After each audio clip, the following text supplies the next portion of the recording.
Well, well, well. Where shall we begin? First of all, let me say hello and welcome to all of my lovely Steeler Nation. And I know we get other people in here too, so hello to you as well. But where should I begin? I've got so much to talk about.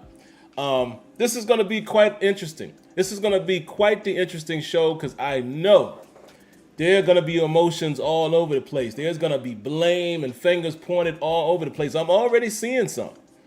I'm already seeing Freiermuth being blamed. I'm going to talk about it all. I'm going to talk about it all, but let's just say welcome. Welcome to the latest episode of the post-game show. I no longer call it Turbo Towel post-game. This is just the post-game show brought to you by the Steel Basement. We're talking Steelers versus the Jets, week 4 at the Shore. And for you guys who've watched me for a long time, well, relatively long time, earlier in the year, you would know why I call it the Shore. Let's get right to it. Let's say hello to the early commenters first, and then we'll have at it. Really quick, let's jump right in. Keith Van Nelson, C.T. Pittman, C. Antoine Hill, Dietrich Bundick, Jordan Mid, Sonny Rothmiller, Rel Fax. Hello, the real Missy. Gotta always say hello to our lovely ladies in the chat. Let's take time out and say hello to them. So make sure you say hello to Missy. Spencer, Vista Light, Kev So Fun, Jojo. Hello, Miss Lanisha. How you doing? Hope you're doing well. I hope you are doing well, knowing that you're in Florida. So I hope you have not been affected by the hurricane and things of that nature. Hopefully you are doing well. Hopefully your family is doing well and all of the above. Round of applause really quick. We got a donation from, who was that? Jameer Sanders. So let's get that in. Round of applause.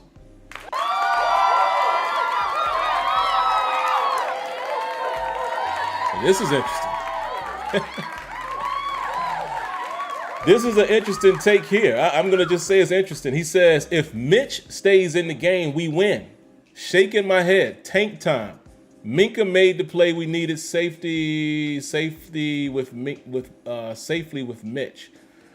Okay, so I'm curious to know how you guys feel about that. Jameer says we should have kept Mitch in the game and we win.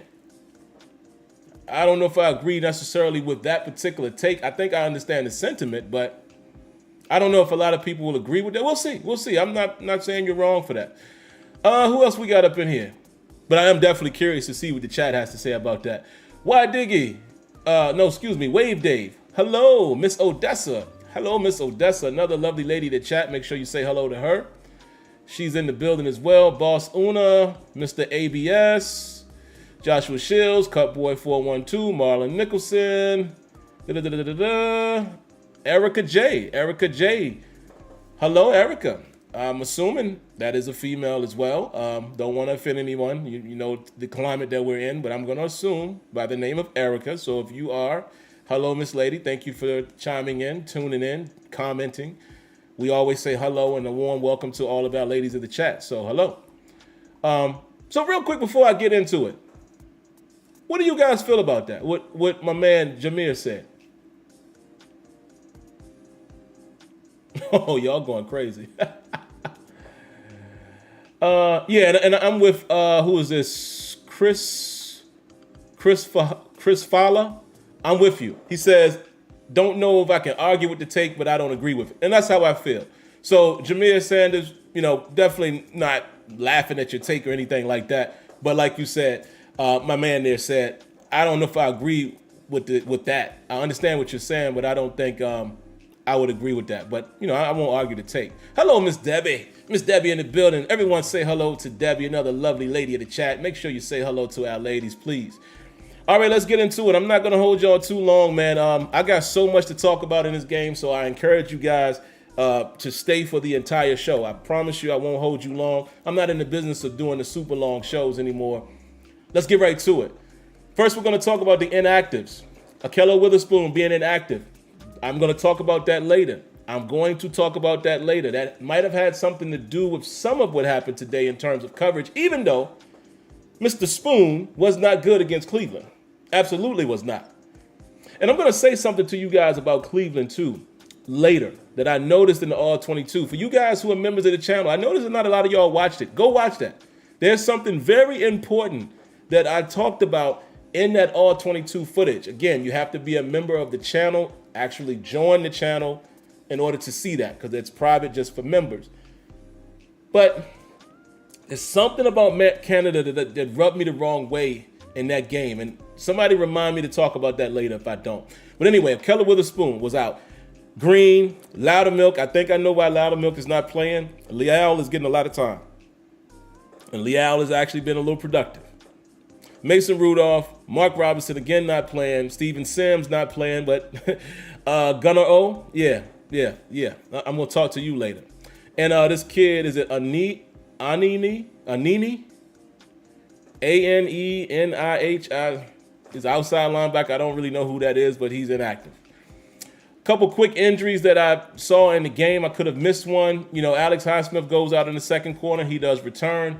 Edmonds goes down late in the second quarter. And honestly, I can't remember if he returned or not, because there was a lot of Trey Norwood playing later on in the game. So I'll be honest in saying I don't remember if Edmonds came back or not. Minka goes down in the fourth quarter, came back. Cam Hayward goes down late in the fourth, and he came back. But I always mention that because you want to pay attention to, you definitely want to pay attention to what's going on with the injuries to see if anything creeps up later on in the week. Penalties. I'm going to get to the penalties right now. And this is going to be the first office visit of the day. Let's get into it. First penalty, James Daniels was called for ineligible man downfield on the first drive. Wiped out a first down to Pickens. This was an RPO. Mitch held on to the ball for a while, I will say that. But he's called for the ineligible man downfield. So maybe that's more on Mitch because of how long he held it. But at the end of the day, nevertheless, it was the offensive lineman who, again, called for ineligible downfield. Defense was called for leveraging on an extra point after the Jets' first touchdown. I don't know who it was. They just said defense. And I didn't hear the commentator say who it was either, so I'm just going to say defense. There was a holding call by Kevin Dotson in the second quarter.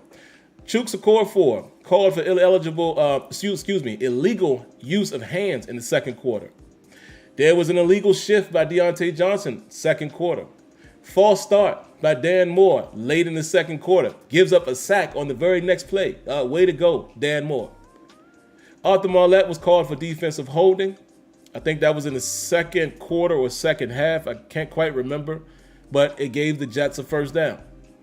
Dotson was called for ineligible man downfield in the third quarter. And then there was a holding by Tyson Alualu late in the fourth quarter. And I may have missed one, but let's get to the first office visit of the day. Offensive line, please, all of you, every last one of you, I need you to come into this office now. Come on. Starting offensive line, top 5. First of all, y'all made me look bad. Me personally. Y'all made me look bad. Because I have been saying that you guys have been playing relatively well since the start of the season. And I think most of the people in the chat here would agree. Some won't. But I think most of us will say, hey, the offensive line hasn't played too bad last couple games. They haven't necessarily been the problem. So let me ask you something. If the offensive line, if you're hearing most people say, media and all, saying that you're playing better, why do you choose today's game to play the worst that you've ever played in this current season? Giving up sacks, multiple penalties. I mean, Dan Moore. Now, I'm calling you out more than anybody else. And Kevin Dotson, you right behind him. What's up with y'all? Dan Moore, you was getting your lunch taken. It was pathetic. Chuks, you had a bad showing as well. Daniels, you had a bad showing at times. What was up with y'all today? Now, granted, I will say, the Jets have a pretty decent front, with Quinnen Williams and a couple of those guys. I'm forgetting my other dude's name right now, but they got a couple guys up there that can rush the passer, but so what? Today's performance was horrible at times. The reason why I say at times, because there were points in the game, even when Mitchell was in there, where y'all gave him plenty of time. But you were so inconsistent today.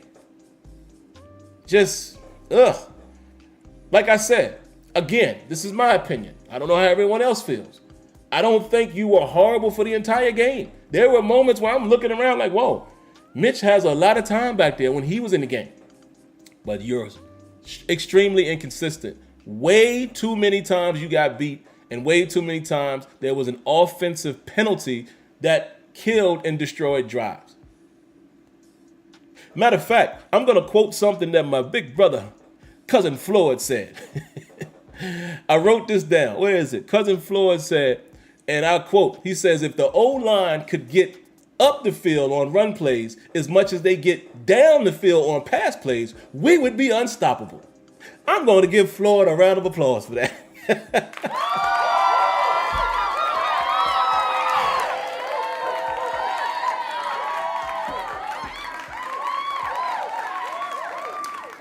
That is hilarious. Let me read that again. He says, if they could get up the field on run plays as much as they get down the field on passing plays, we would be unstoppable.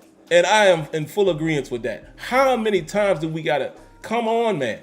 How many times we going to get this? In that Cleveland game, that nice little shovel to Jaylen Warren, it got called back for what? Ineligible man downfield. What's going on? We got a donation, man. Round of applause to Brent Fox.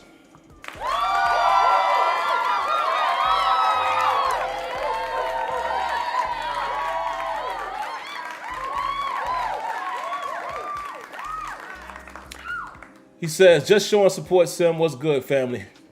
Thank you for the support, my brother. Really appreciate that. All right, let's get into it, man. Let's get into it. Let's get into what y'all want me to do. So we're going to start here. We got that office visit out the way. We're going to start the way I always start. First offensive series, first defensive series. First offense. Steelers get the ball first. They run to Najee for about 6 yards. They pick up the first down with a play action pass to Mook. Najee picks up another 5 yards off of a toss play. There was a deep shot to Pickens, but he was unable to connect. Brings up a 3rd and 5. Mitch is able to find Freiermuth for the first down. And where at? The middle of the field. Whoa. Whoa. Did we look in the middle of the field early today? Finds Freiermuth for a first down. Najee picks up 3 yards on the next first down.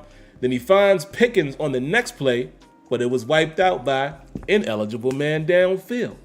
James Daniels, the money guy, the guy we paid the money to. Steelers are unable to convert a 3rd and 4. Pocket collapsed on Mitch. He couldn't escape. He was sacked. I think he picked up a yard, so I don't know if they counted it as a sack, but anyway, Steelers got a point. After that drive, opened pretty promising. But look at what the Steelers defense did. Defense goes out there in the first series. It starts on the Jets 9, and the Steelers were able to get off the field with the 3 and out. That's all I wrote. That's all we needed to know. Let's keep it moving. Second drive, Deontay Johnson dropped and picked.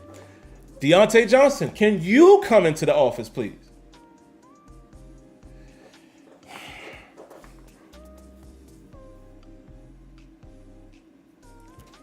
Let me tell you something, Deontay. This is the last time I defend you, bro. You one heck of a player. I love what you do for us when you do what you do. Keyword, when you do what you do. Ball security, man. I understand, from listening to what the commentators said, and I know, homeboy Archuleta up there is an ex-player, and he's speaking for the players and saying, maybe it was some miscommunication, and the ball came out faster than he expected. But guess what, Deontay? It hit both of these. You were in this position. When you ain't expecting the ball, you kind of like that. Or you kind of after the fact. No. Right here. It's the rock. That's what you were doing. You were either trying to catch it or you were trying to say shout out to Jay-Z and crew. One or the other.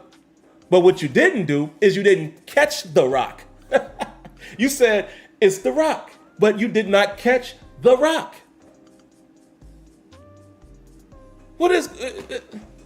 And because of that, the ball is intercepted by, what's his name, Joyner. And lo and behold, that was one of the first problems of today's game. You've got to make the catch. Listen, ever since Pop Warner, Little League, middle school, whenever some of you people may have played football, including yourself, Deontay Johnson, what have they always told you? If the ball hits your hands, you're supposed to catch it. Now, sometimes the ball is a little too high, but no. My man was like this.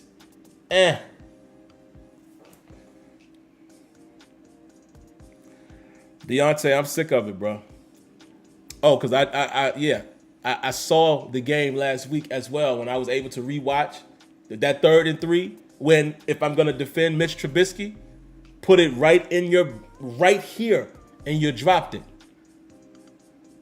That's back-to-back games where, listen, I get it. Last year, I know a lot of people say you had a lot of drops, but in reality and ratio, you didn't. You had a better percentage than some of the top receivers. I get all of that.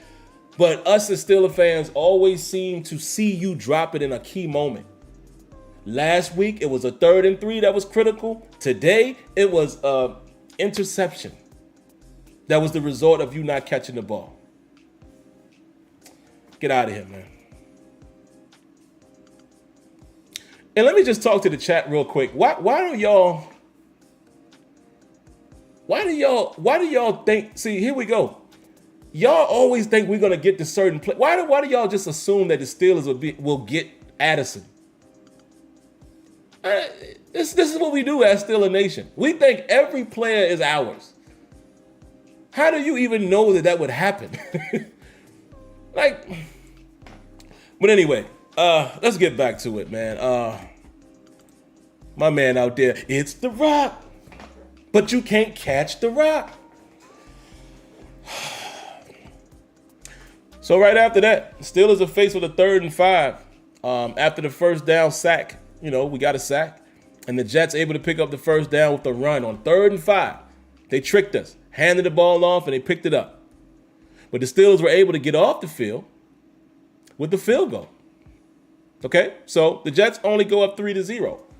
However, if we go back and look at the game, I guess it wouldn't have mattered because they actually scored a touchdown. So it wasn't a 3-point game as far as victory margin.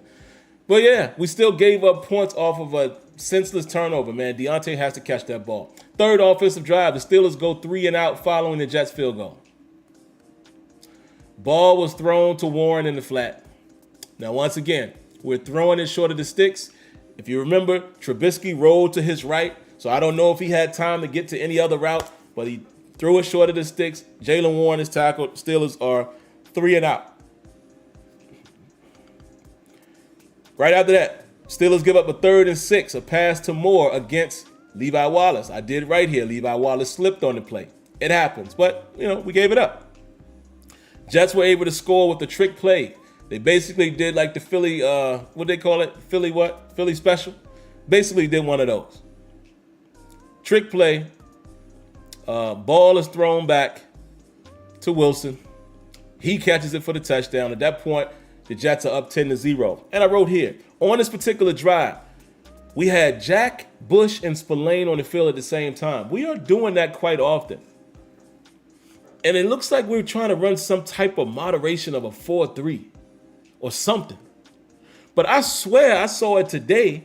I swear the numbers added up. It was a nickel situation when we were doing it. I swear. I don't know what that is. Like I said, I feel like we're running some variation of a 4-3 from time to time. And I'm not sure what they're trying to get out of that. But that on that particular drive, we ran that a lot. We gave up a pass in the middle of the field. And, Wilson found a hole in the cover two right behind him. They was running some high-low action, which brings me to another office visit. Today my office is... every one of you inside linebackers, come on in here. Bush, Spillane, bring Jack in here too. Jack has been playing well, but all y'all got to come in here. Guys, I understand that we are Pittsburgh. We are an aggressive defense. And you want to shoot the gap and make the play. But can you please explain to me why is it that you guys bite on play action so hard?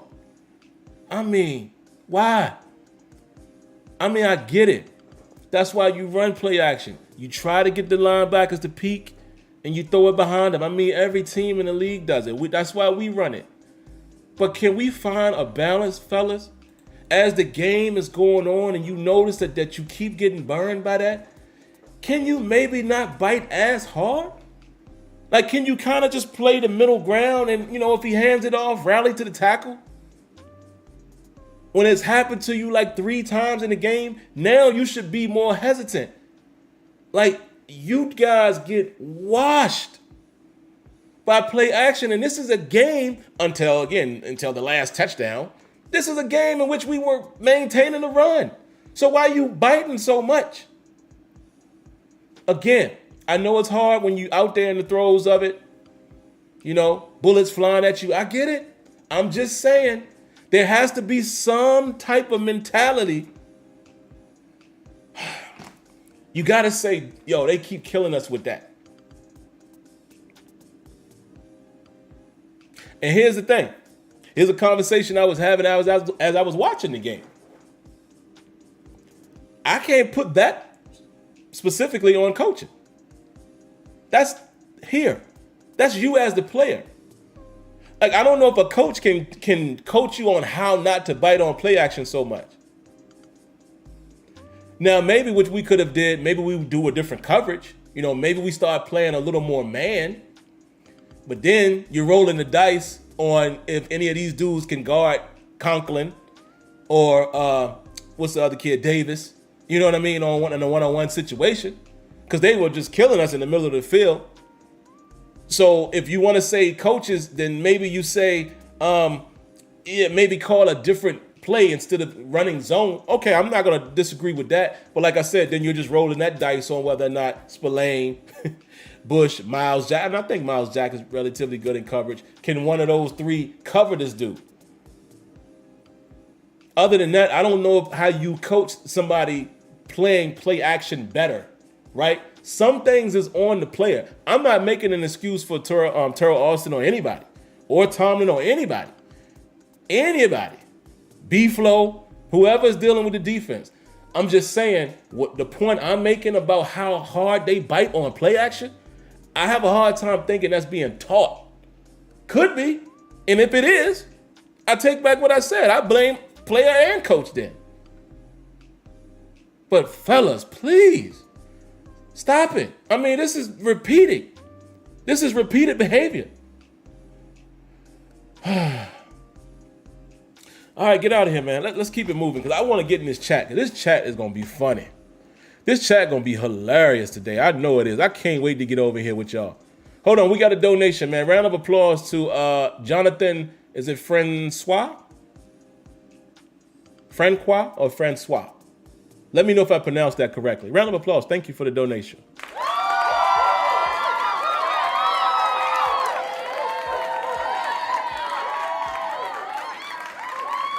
He says, what is your take on giving up the 2 touchdown drives in the 4th to Zach Wilson?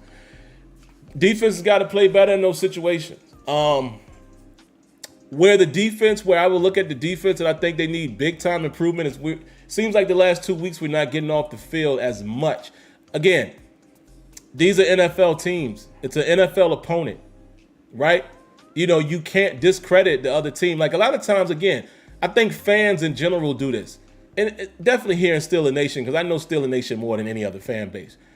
But we seem to think that we're supposed to stop everything, get every touchdown, get every first down, score all the points, keep a team from scoring. Like, it don't work like that. NFL teams, I don't care if it's the worst team or the best team. They have the capability on every said hut to score, right? You're not going to stop a team the entire game. However, the defense still needs to improve their percentage of getting off the field in possession downs. Weighty downs, as Tomlin would say. And that's just what it is, man. Part of it could be that they're a little tired. Another part of it might be that the offense just didn't do enough late. You see what I mean? So it's one of those scenarios, man, where I don't have a straight up answer for you. I feel like in those moments, the defense has got to do better than that, man. They got to find a way to make it happen. They didn't, and that just is what it is. Just is what it is, man. But let's get to it. Let's get to the rest so I can get over here in these comments, boy, because I know y'all jumping, because I got a lot of stuff to talk about. So where did I leave off, man? I said 3 and out. The Jets score, cover 2. Okay, here we go. 4th drive. Kevin Dotson is called for holding. Puts the Steelers in a 2nd and 16 situation. Mitch is able to find Pickens downfield to convert. Steelers run the ball well on this drive. Back-to-back plays by both Najee and Warren. Mitch finds Deontay Johnson in the back of the end zone. 4-6. I said toe drag swag. Great throw by Mitch. However, the call stands as an incomplete pass. Now, y'all know I always get on Mike T. If y'all know me, y'all know what my 2 biggest things are as far as Tomlin. It's time management and challenges. Those are usually the things that I'm critical of him on because he doesn't do a great job with those. This was a time where I didn't mind him challenging. It was going to be tough to overturn, but at that moment, your offense isn't really cooking. So you know what I mean? You're trying to get something going. I don't mind us giving up a timeout or a challenge in that particular situation. The interesting thing was, though, if you look at that play, the angles that they were showing us on TV, one angle looked like his foot was out and one angle looked like his foot was in. And when I saw both of those angles, you know, as Floyd and Tony and Kenyon are my witnesses, because I'm texting them during the game, I'm like, yeah, I don't know, man, because is it conclusive? But one thing I will do is I will give, I don't care if y'all like this guy or not, that was one heck of a throw by Mitch Trubisky. Give Mitch his credit. Mitch didn't play too bad from my eyes today before he got pulled. However, the All-22 is going to reveal more. Just like, again, for you guys who are able to view it, go watch the video I posted of the All-22 against Cleveland, because you start seeing things. When you see the All-22, your opinion is going to change because you're seeing everything. So, disclaimer, before I watched the 22 of this game, didn't seem like Mitch was playing horrible in the first quarter. Super throw to Deontay on that one, and it was this close. But at the end of the day, we weren't putting up any points, and we made a switch. And y'all know I'm going to get to that. Stay patient. I'm coming. I'm going to get to Kenny. Yeah, so after that, what else happened? Where are my notes? Great throw. Steelers were sacked on the next play, forced them into a field goal. At that point, it's 10-3. Chris Boswell kicks the ball out of bounds. Bos, boy, you was this close from getting called into the office, but you made up for it. Jets start the drive at the 40, and guess what? Steelers force a 3 and out. I want you guys to pay attention to this. I want you to pay attention to this, and before you start saying how bad the defense sucks. 3 and out again. 5th drive. Drive starts with the play action to move in the middle of the field once again. Mitch Trubisky takes a sack on that particular drive. Chooks gave it up. It forced the Steelers into a 3rd and 18, and the Steelers are forced to punt. There was contact on that particular throw on 3rd down by Sauce Gardner, but no flag came out. So, you know, if you guys want to get on the refs about that, definitely was some contact, but they didn't call it. You know, no need to cry over spilled milk. Steelers are faced with a 3rd and 14. Steelers get off the field, but Arthur Marlette dropped a clear interception. Again, I don't care if you're on defense or offense. I don't care if it's got to be acrobatic and you have to jump or turn or twist. If the ball hits these hands, the mitts, you got to catch it. Y'all remember that one? We got off the field. Again, I want y'all to take note of that. Steelers defense gets off the field again after forcing a 3rd and 14, and Marlette drops the pick. Dang. 6th drive offensively. We lost 3 yards on the draw to Najee. There was an incomplete pass on 2nd down. After a false start by Dan Moore, the Steelers are faced with a 3rd and 18, and Mitch Trubisky is sacked on the very next play, and guess what happens? You guessed it. 3 and out by the offense. Next defensive. Steelers facing the 3rd and 5. Marlette is called for holding and gives up the first down. Steelers able to turn over the Jets with a nice, beautiful interception by Cam Sutton. Are you guys listening? Defense gets the ball back. 7th offensive drive. It starts on just 20 seconds. So at first, I literally wrote, I'm going to document this, but this drive was a wash. But guess what happens? They are called for roughing the passer. Carl Lawson called for roughing the passer, put Boswell in position to hit a 59-yard field goal. Round of applause for the Boss.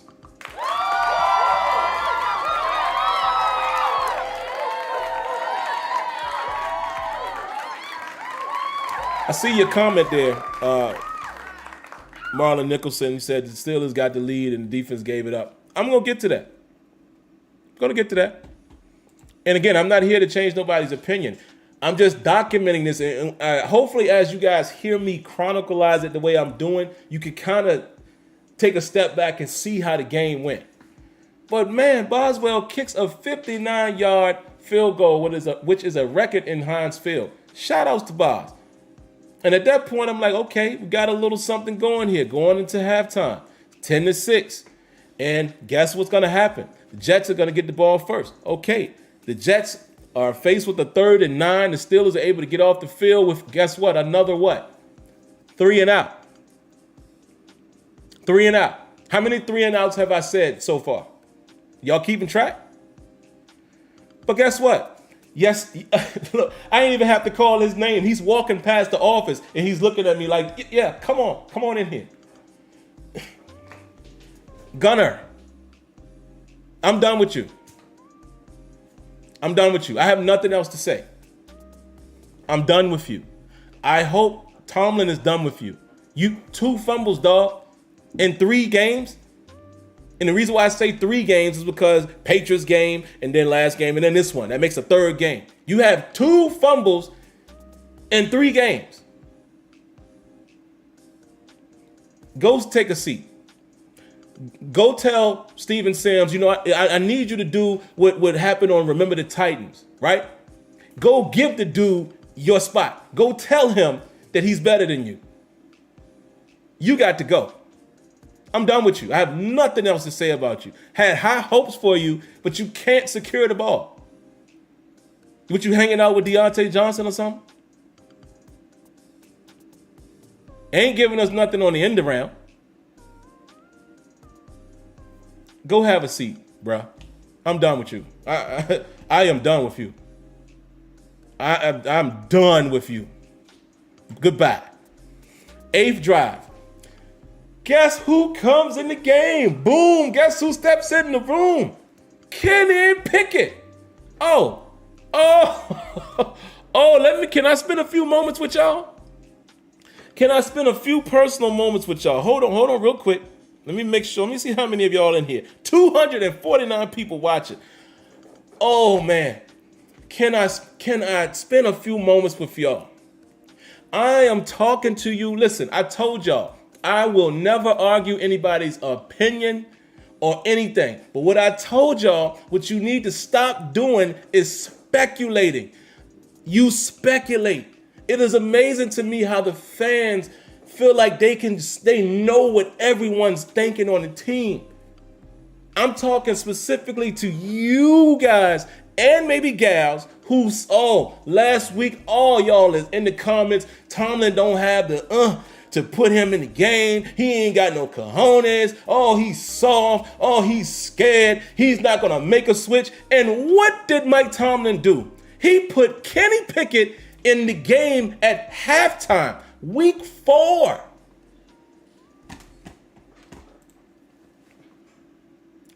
Week 4. This ain't no campaign for Mike Tomlin. What this is showing you guys why I say this is how I try to watch the team. I don't speculate on stuff I don't know. If you want to do that, have at it. But the reason why I got to do this, because some of y'all got so crazy with me in the comments. I can show y'all direct emails that I got. All y'all got so crazy with me. All y'all telling me, oh, you Tom and Lover, you would never admit that this dude ain't got the balls. I was like, all right. And what does he do? Who comes in the game at halftime, bruh? Kenny.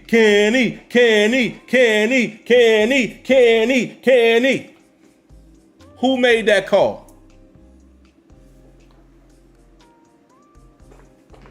I don't hear y'all.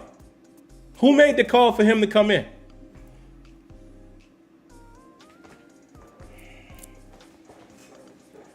Y'all kill me, man. Y'all kill me. Oh, and again, as we already saw here early in the show, some of y'all think that Mitch should have stayed in the game. So this is why I don't debate. I'm just here to give my opinion. Because some of you guys think Mitch should have stayed in. But let me tell you what happened when Penny, I was about to say Penny Pickett. Let me tell you what happened when Kenny Pickett got in the game. Shall we? Shall we? When Kenny Pickett got in the game, he made a mistake. Let's read it. Drive starts with Kenny Pickett. Facing a 4th and 1. Kenny Pickett sneaks it. Oh, Tomlin showed even bigger kahunas. It's 4th and 1 on our own 32. And we went for it. Because your 6'3" quarterback, you believed in him, right? Snuck, got the first down. First pass to Pickett was picked off. He made a mistake, guys. Where was the mistake? First of all, he rolls to the right. This is a cross-body throw. You know, some guys can make the throw. If you really paid attention to it, I got to admit, even though I think let me go on record and say, I think Kenny Pickett is going to be good for the Steelers. And I'm glad he came in. And I'm glad now we can start seeing the new era. And I told y'all, I don't have expectations for this season. My only thing is to just see how the young guys, young guns come together. I don't have any expectations for this season. Y'all remember me saying that. That's why I'm not in my feelings like some of y'all. I don't expect this team to be good this year. I said that, remember? But now that we got Kenny out there and Pickens, Pickens, he's gonna be a dog. Now we get to kind of enjoy this. What's gonna be is gonna be. We not winning the chip this year. I'm sorry to be the one to tell you that. So just enjoy this as a Steeler fan. Watch this new era come together. Don't have such lofty expectations, because it ain't happening. But as much as I like Kenny Pickett, bad mistake. That was a poorly thrown ball. And did y'all see how the ball was floating? That ball was hung up in the air, and I was like, oh boy. But it got there. But if he puts the ball out in front, but again, that's a tough throw when you're throwing across your body, across the hashes. He puts the ball further out there. However, Chase Claypool, you got to catch that. And matter of fact, I don't even need to call Claypool in the office because he's right there. He can hear me. George Pickens is about to get you up out of there. And what I mean by that is mess around and let Calvin Austin come in if he gets healthy and he can play the slot. I'm just saying. Pickens is making the 50-50 catches, Claypool. I know you can hear me. I see you looking at me. That ball was underthrown, but I feel like, again, I know homeboy tipped it a little bit, but Claypool's hands touched it. You got to make that. That's a 50-50 catch. But we cannot turn a blind eye to the fact that that ball was not well thrown by Kenny Pickett. And I like Kenny Pickett, but I'm showing you guys that I am unbiased, bruh. I'm going to call it fair. I don't care who it is on the team, whether it's player or coaching staff. I'm calling it fair because to me, it's about the team. I don't have no alliance or allegiance with a particular player. There's guys I like. Like, I love Cam Hayward to death. It's my dude. But if Cam Hayward had a bad game, I'd be sitting here saying the same thing. Like, Cam, you got to do better, bro. Let's continue. for those who think that Kenny shouldn't have came in. Minka Fitzpatrick gets an interception off to the tip from Conklin. Boy, always around the ball, ain't he? Minka be all over the place, man. Thought he got into the end zone, but he didn't. He actually stepped out of bounds on the 4. But on the ninth drive, Pickett is able to get a touchdown on a sneak. QB sneak. Pickett gets a touchdown. At this point, it's 13-10. 13-10, Pittsburgh Steelers. Steelers facing a 3rd and 5. Wilson is able to convert to Conklin. Steelers facing a 3rd and 10 later in the drive. And after a false start, guess what happens? Steelers get off the field. 10th drive. Steelers facing a 3rd and 6, and Pickett converts with the scramble to the outside, right outside. That's what we need. We need them young legs. That's going to help us this season and in the future. Your boy Pickens makes another circus catch to move the chains. Remember the one he was on the sideline and he kind of just caught it like this? Boy is a dog, man. Right? So that happens. What else do I have here? Kenny Pickens I'm gonna call him Pickens and Pickett all year. Kenny converts a 3rd and 8 finding Fryer move with pressure in his face. Didn't that look like the preseason throw? Do you know what he did there that I say that Mitch doesn't do? Anticipation. That is the area in which Kenny Pickett already is better than Mitch Trubisky. He did it again in the real game. Pressure in his face, and he throws it in the middle to Fryer move. Move almost gets into the end zone. I'm like, boy, this boy on a roll. And then what happens next? Kenny Pickett gets his 2nd touchdown on an RPO keeper. This is what me and Kenyon were talking about, folks. A year or two ago when we said, oh, we can't run a real RPO that includes the 3rd option until we get a guy who can move. Ben Roethlisberger couldn't do that for us. Mitch, I thought, could do it. But then Kenny came in there and made it look seamless. And here's the thing. Mitch and Kenny kind of play the same in terms of their legs, but Kenny makes faster decisions. Kenny don't fool around. He tucked that thing and got in the end zone. And at this point, it's 20-10. I'm like, yo. Now here's where the defense fell apart. Steelers give up a 3rd and 6 to Wilson. Great throw by Wilson. One-on-one coverage to who? Arthur Marlette. That is not his strong suit. We all know that. But the reason why he's out there is because Witherspoon. Had Witherspoon been playing, Cam Sutton would be playing in the slot. Maybe it's a better result because I think we all know this. Cam Sutton plays better in the slot as a cover man than Arthur Marlette. Do we agree with that? So Witherspoon being out had a tremendous effect on that. Again, this is coming off of Witherspoon having a terrible game against Cooper last week. Oh, we got a donation. I'm going to come to it right in a second. Let me read this last piece. Steelers were faced with a 3rd and 14 later in the drive and able to get the stop the Jets short, but the Jets go for it on 4th and 7, and the Steelers give it up to Corey Davis. Marlette gets beat again. Wilson finds Davis on the pivot route, and actually, I'm going to be honest and say that was a great throw. Great design. That's a tough route. We were caught in man coverage, and remember, I'm the guy who usually advocates for man, right? More than not.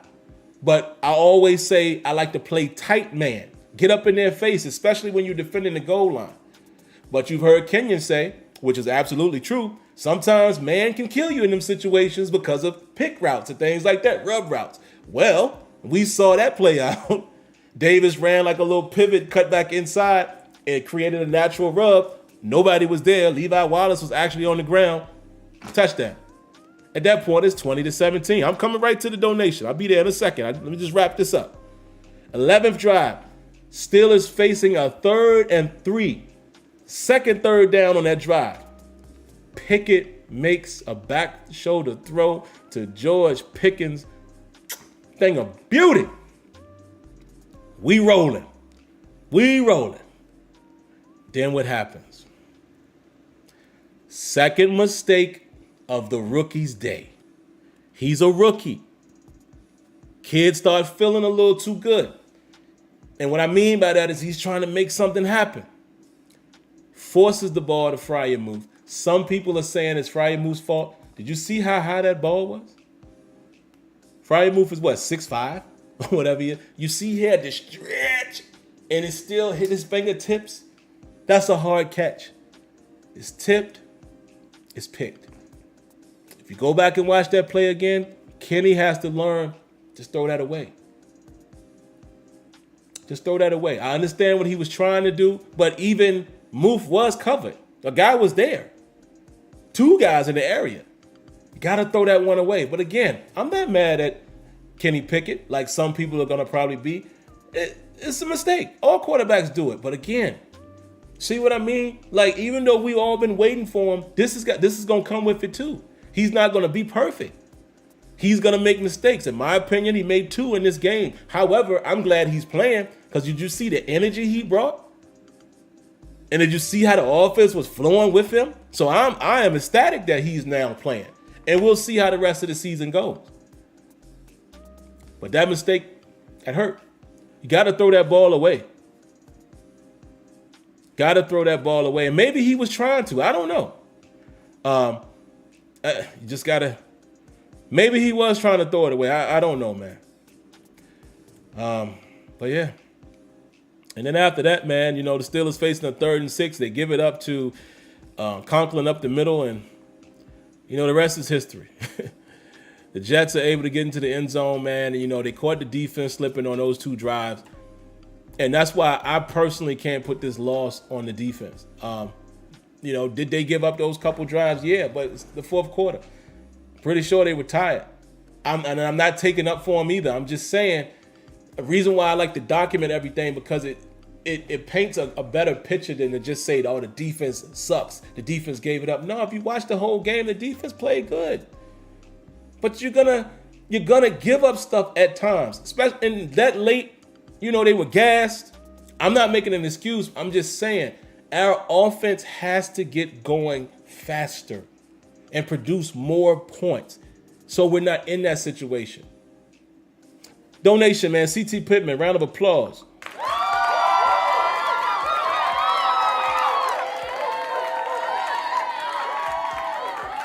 He said, thoughts on Spillane and nickel situations. I've watched him specifically on 3rd downs, and he's flat-footed too often. Man, I really don't understand what's happening with him.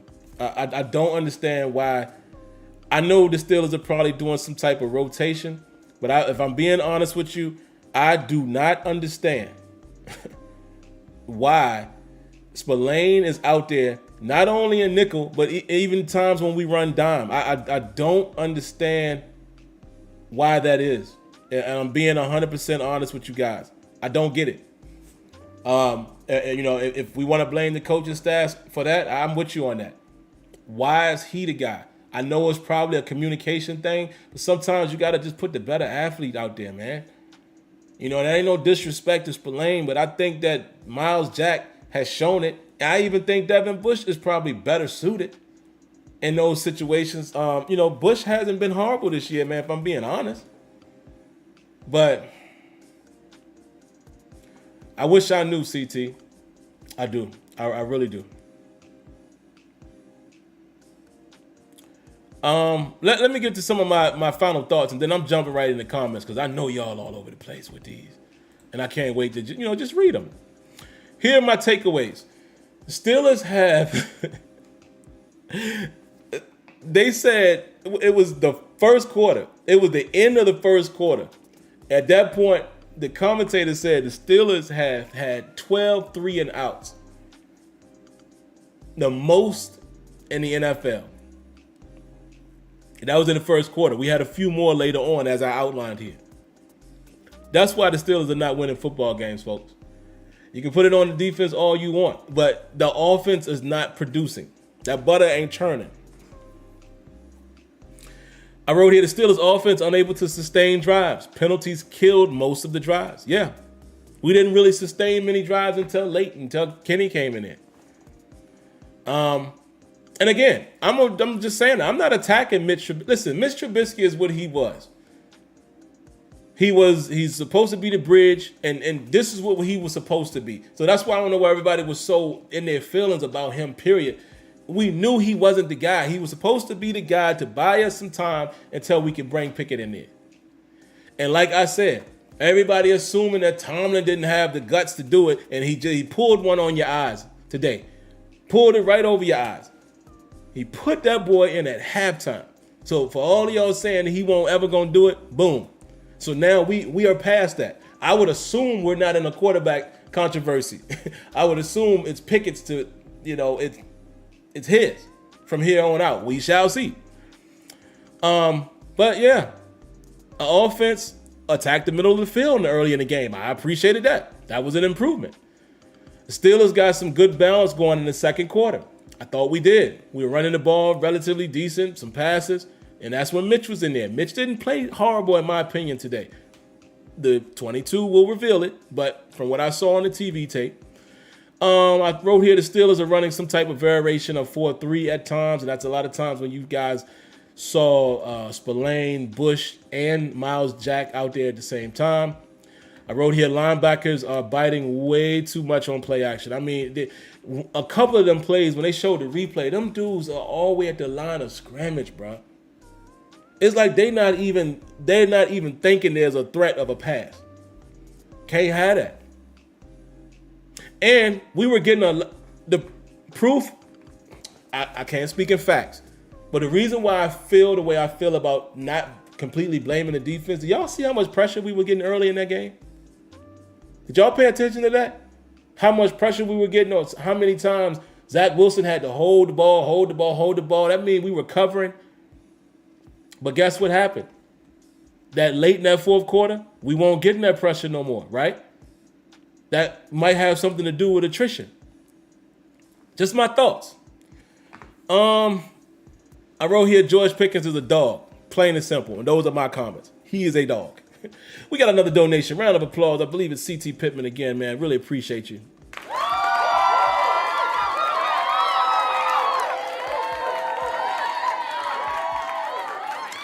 He says, I never really saw confidence in Mitch's eyes when he's on the field. That could be a fact, man.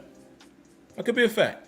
I heard a couple of you guys say that before, that he didn't look like the guy. Kenny, whether it's in his blood or whether he just don't know any better because he's a rookie, he come out there with that, that fire. It makes you feel like he gonna do something. So I think it was a good move, and I'm hoping that we continue with that with Kenny. And I'm going to get here into you guys' comments here in just a second. I see one from Debbie. Let me read it here because I don't want to miss hers. Debbie says, it's the 3 and outs and offensive line penalties on offense, third down and run defense. Execution for defense for me. Yeah, that's all it is, Deb, because, the defense has played great in spots and then not so great in other spots. So that actually puts me into my final thoughts, and then I'm coming to the comments. Honestly, man,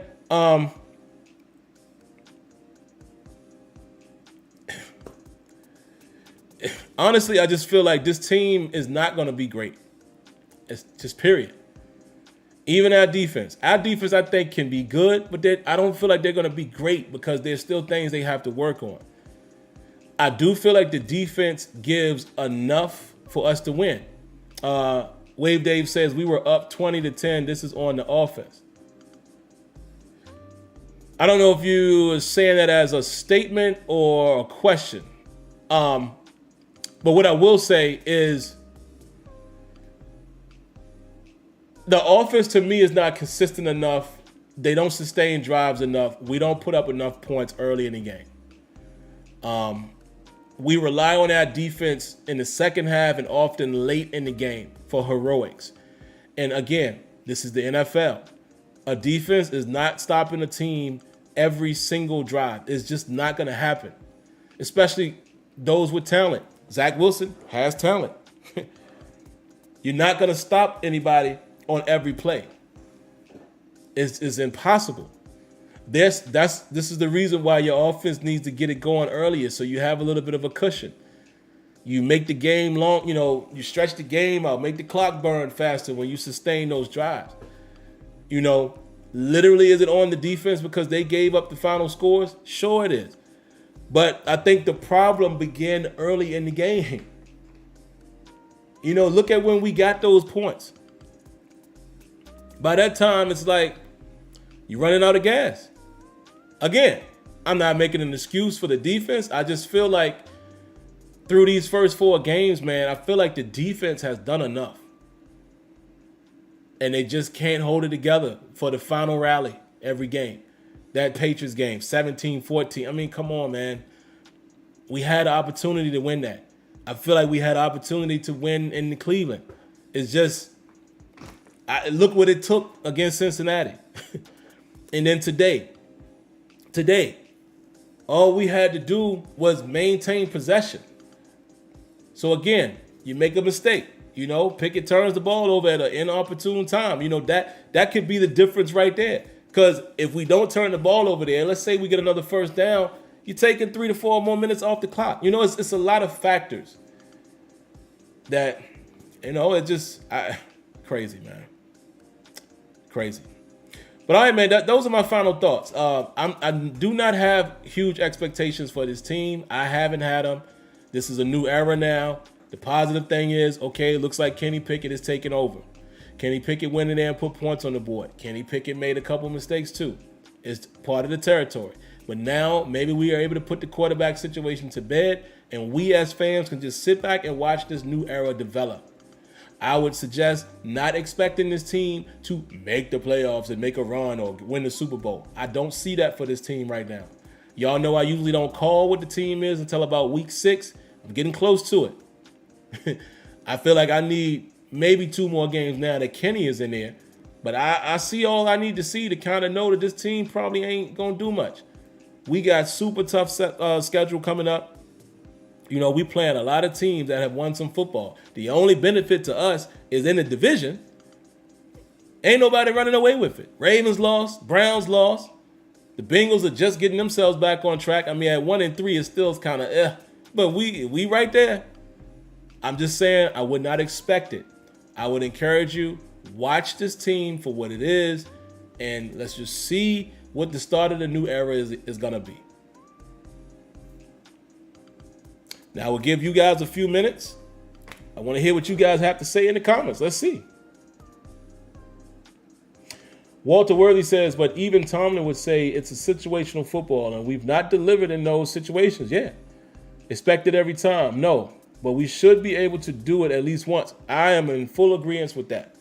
The defense in some of these situations, man, that they have not gotten off the field. And if we want to blame the defense for that, I'm with you. And it's funny because, like I said, it's early on they play well and the offense slows. And then later on, like the fourth quarter, they fall apart with situational defense. It's crazy. It's crazy. What else y'all got? Joshua Shields says, I know it's my birthday is the month, and hopefully the Steelers win around that time. Wouldn't be easy, though. Is your birthday today, or you saying later? I don't know if I'm interpreting that correctly. Afro Thunder says, give it 3 more games. Yeah, I'm going to take a look, man. We'll see. What else y'all got?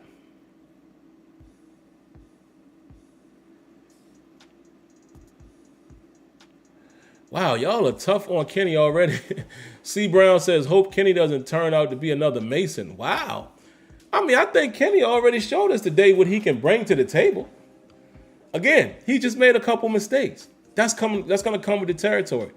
But nah, I felt life in that offense when he was out there. Real G Lee says, Sam, question, what about the next 4 games? Should we have maybe waited until after the bye to start Kenny? 3 of the hardest hitting teams in the NFL up next. Let him play, man. It's the NFL. You wanted to get drafted? You want to play? Play. You ain't got time to be coddling nobody. For what? Let him play. Let him play. Because honestly, you know, steel sharp and steel, right? Go out there and get busted up. Go out there and feel it. Feel what it's going to be with the tougher teams so you know what to expect. So, to me, at this point, I think let him rock. Let him rock. Ain't no need of holding him back because of other, teams hit hard and all that. Like, nah, man, this the league. This is the league. Good point. James Bailey says the defense needs to learn how to win without TJ. Man, we missed TJ a lot in the second half. Like I said, first half, we were getting a lot of pressure. See, if you have TJ out there, that helps with rotation. It helps with keeping guys fresh.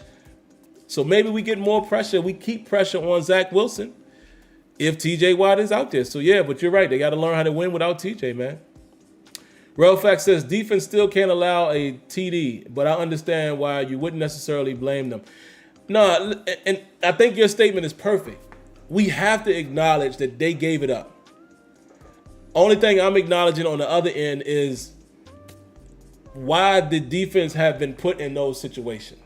That's all I'm saying. Like, come on, man. We scored 20 points. That ain't going to get it done in today's NFL. It's just not. And then we didn't even score them until, like, come on, man. The offense got to help these guys, man. They got to help them. Okay, the birthday is on the October 28th. Okay, shout out. A happy early birthday to you. But like I said, man, this is not giving the defense a pass. I hope you guys are not thinking that's where I'm going with it. I'm just assessing how this game and how this season has gone. Great Wolf says, do you think the Steelers can go to the playoffs? Today, I say no. Ask me how I feel after another 2 or 3 games of Kenny Pickett in the lineup, and then I'll let you know. But today, I say no. Afro Thunder says that the offense can sustain drives, it will take the pressure off the defense. Facts, facts, facts. Kev So Fun says, no Gray, I'm a Steeler until I die. Yeah, man. I love this team. Win, lose, or draw, man. Somebody says, let Pickett play again. I don't know how to pronounce your name. I'm sorry. If you can give me the phonetic spelling. I say that every time I read it.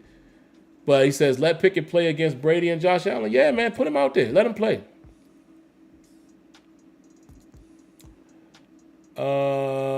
Dior Brick Robinson says, I don't think Kenny practiced with the first team the past week. Probably not. But I think Kenny played, for that being his first shot in real live game action outside of preseason, I think Kenny came in there and represented himself well. But like I said, I don't have rose gold color glasses on. Steelers colored glasses. Kenny Pickett made a couple mistakes. You got to make a better throw to Chase Claypool. Claypool can catch that, though. But you got to make a better throw. And that was a forced throw to Freiermuth, and it was high. He's got to eat that. It is what it is. Someone says, what? Something about, where is it? Marlon says, I heard Howie Long say on Fox this morning that Jacksonville and Philly are 2 of the most physical teams in the NFL. Y'all remember when that was always said about us? Been seeing lots of missed tackles. Yeah, man, I have definitely seen some missed tackles, man. But again, we can't be so focused on Steelers of old, man. And I say that every year. We just have to focus on the team we have and the players we have. We got a couple dogs on the defense now, but, maybe we need a few more dogs. You know what I'm saying? But I understand the sentiment, but I'm just saying, man, time changes. Everything changes with time. We can't keep living in the past. Patrick Jones says 20-10. This wasn't Kenny. It was Bush, Edmonds, and Spillane. Again, guys, place your blame wherever you want to place your blame. Everybody in America who watched the game know that the defense fell apart in the last couple drives late in the fourth quarter. No one's disputing that. No one is saying it was Kenny Pickett's fault. But one thing Kenny Pickett cannot do is turn over the ball when he turned over the ball. That was a high throw on the run to Freiermuth. He's not going to catch that. It was a mistake. I'm not blaming Kenny. And like I said, I'm not going to change on anybody's mind if you think the defense lost the game. That's fine. Have it your way. Treat it like Burger King. I'm just saying as we watch the 4 games of this season, what is a consistent theme? The offense has not been consistent enough. They have not sustained drives. They have not produced enough points. They have put the defense in compromised positions. I don't think anybody can, dispute that. And that is the reason why the Steelers are losing. You can't tell me that the Steelers defense hasn't played well enough to win. How about that? You can't tell me that. And you also can't tell me that the Steelers offense has played well enough to win. I got confidence in Kenny though, man. I just like the kid. Again, he made a couple mistakes today, which is expected. So it's cool. What else y'all got? Give me a couple more. Like I said, I'm not listen, don't ever take what I'm saying as a defense. I'm not defending the defense. I'm not defending anybody. I'm just saying, man. Diane says, poor timing of the last pick. Yeah, man. That was just the wrong time, man, because Kenny was in control of the offense. He was doing his thing. Gave us that swag, gave us that mojo. I'm sitting there watching the game with Leonard, and I'm like, yo, man, we score another touchdown, I think, this game is over. And it was when we scored 20-10, I said, I think we got it now. But we turned that ball over. Turning the ball over turned the tide. And that's how I'm looking at it. It's again, I'm not placing blame anywhere because, like I've told y'all, I think the defense has played good enough this year to win games.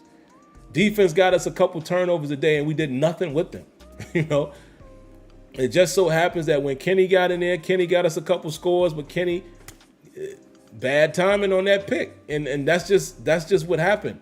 Defense went back out on the field. Zach Wilson gets hot again, folks. Can I say this one last time? You cannot stop opposing offense the entire game. It just doesn't happen. Here we go. We got some cute. I don't know why people do this, man. Let me catch it really quick. It's so ignorant. I wonder how is this entertaining to them? I don't get it. Hold on, let me catch it real quick so I can get it off the screen. It's hilarious to me. But yeah, what else y'all got, man? A few more minutes and then I'm out of here.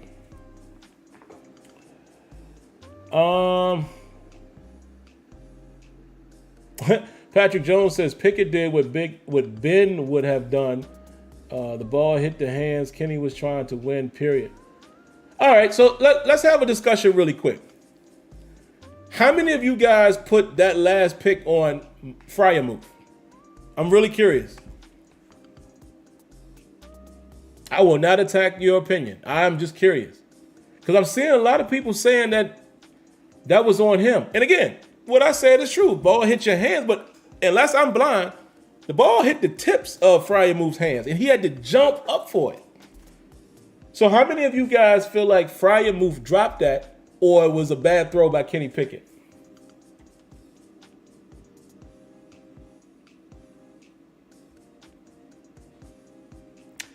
Astro says it's on Kenny. Kevin Van Nelson says me. I don't know which one you're answering to. Never Trumper says me. Patrick says me because he catches everything. Rajan says the ball was high. I hate to say it, but I think Pickett got to throw that one away. That's what J.R. Mana says. Real G says Kenny's fault. Kenyon says Kenny made a terrible pass. David says, I think it's 75-25 Kenny fault. Debbie says, I thought Kenny was trying to throw it away.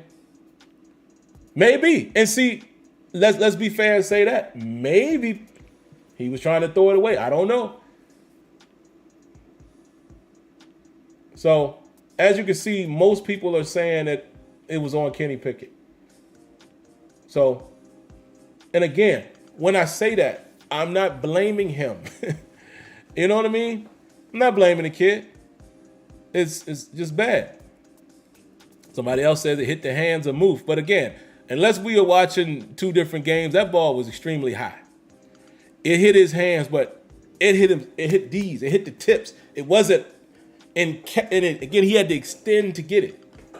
So I don't know. I'm not gonna make anybody. I'm not here trying to change your mind. I'm just showing you how a lot of people, we see the game differently. Most people are seeing it the way I saw it. Others are seeing it another way. No fault of anybody. None of us, we don't get paid to do this. I'm just saying.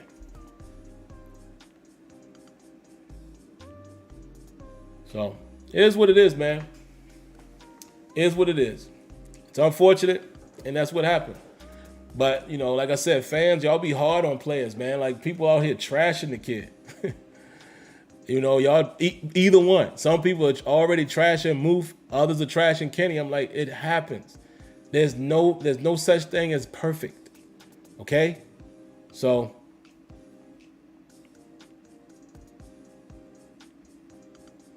wow, this is an interesting comment. Robert Tamburo says, what's up, Slim? He says, Coach Tomlin not giving Kenny any practice reps this week shows our coaches incompetency with foresight. I'm back to back up preparation and actual coaching ability. Okay, so Robert, let me ask you this question. Again, I hate when y'all make me come off like I'm challenging your opinion, and I'm not.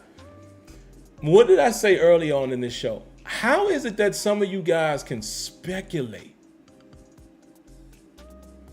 How can you speculate so hard as if you know it for a fact? What do you mean? How did Kenny not get any reps? Did he not get first team reps? Probably not. Do you know why? Because Trubisky was the starter. What are we talking about here? But have it your way. Like I said, I am not debating anybody's opinion of Coach Mike Tomlin because I do not care. Feel how you want to feel about the coach and or players. I don't care about y'all's opinion. And what I mean by that is how you feel about a player, I could care less. If we're just having a discussion about the game, that's what I'm into. I don't care about personal feelings. And y'all shouldn't care how I feel about somebody. That's my opinion.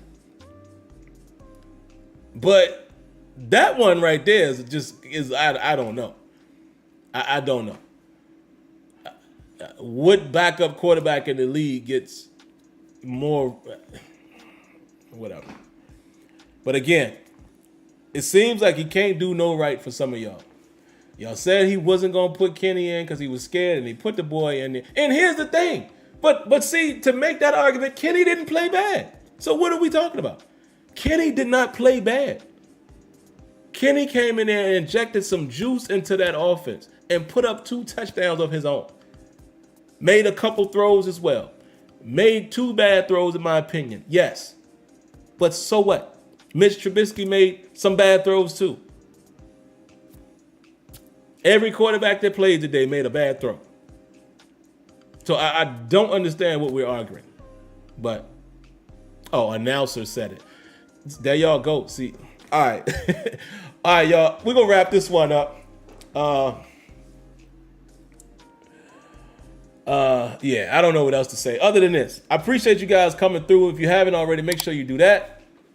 Subscribe to the channel. Hit that like button. Turn on those notifications so you know when videos are up and running. I just ask you guys to have your own mind and opinion. Stop listening to commentators said it. Like I said, what backup quarterback, number 2 quarterback in the league gets first team reps in a preparation week? Which one? Who? Who? Oh, we got one more donation. And Diane, I did see your comment. I think so. I think Tomlin and crew continues with Kenny. I hope so. I hope this wasn't just an attempt really quick, because then it's all for naught if you don't continue to play him. Like if you come out and say, "Oh, we don't think he's ready for Buffalo," huh? And then I'm gonna have to see some proof of that. I think you continue with Kenny. CT Pittman, round of applause. We're gonna end with his donation.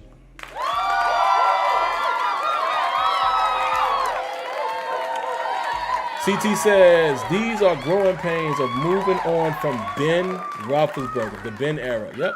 Offense will get in sync more time they play together. I'm here for the ride, win or loss. CT, I'm going to give you another round of applause, and that's how I'm going to end the show.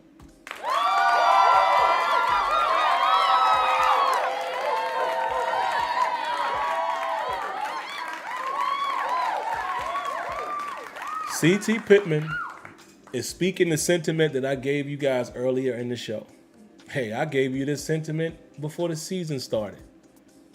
Stop expecting your 2022-2023 Steelers to be great. Stop expecting your 2022-2023 Steelers to make the playoffs. Keyword expecting. Stop expecting your 2022-2023 Steelers to win the Super Bowl. And stop expecting this Steeler team to be great today. It's a new era.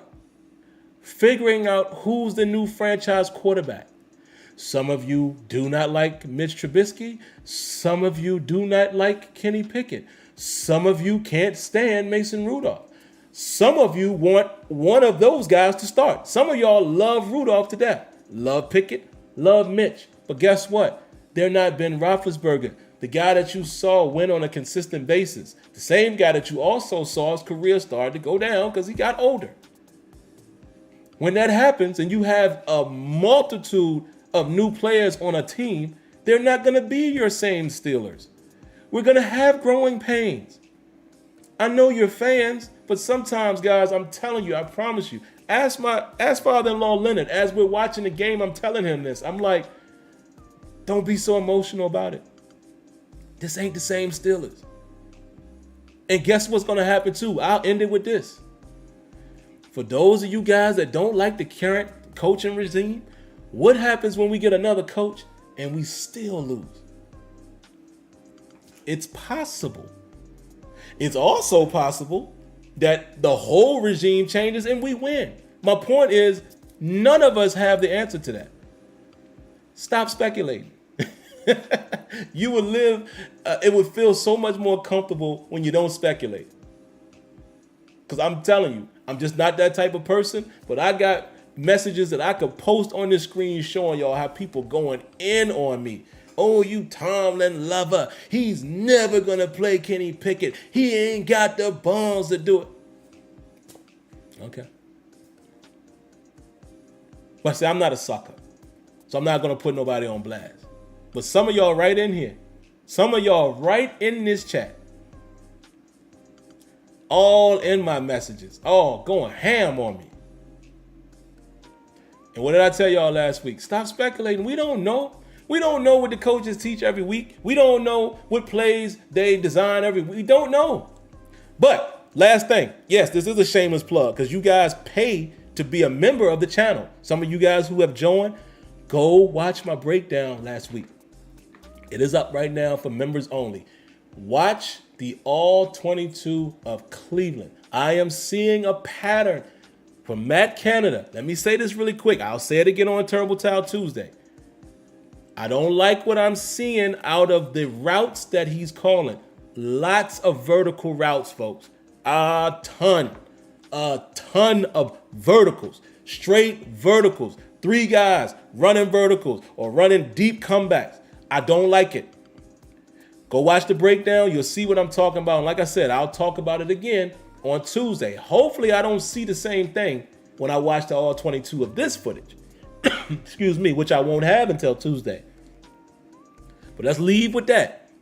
I am looking at Canada with a side eye now because of the routes that I saw being ran against Cleveland. Maybe he did it because we ran a lot of man coverage. I don't know. But, dog, it's bad. And for y'all who saw it, you know what I'm talking about. That is a problem.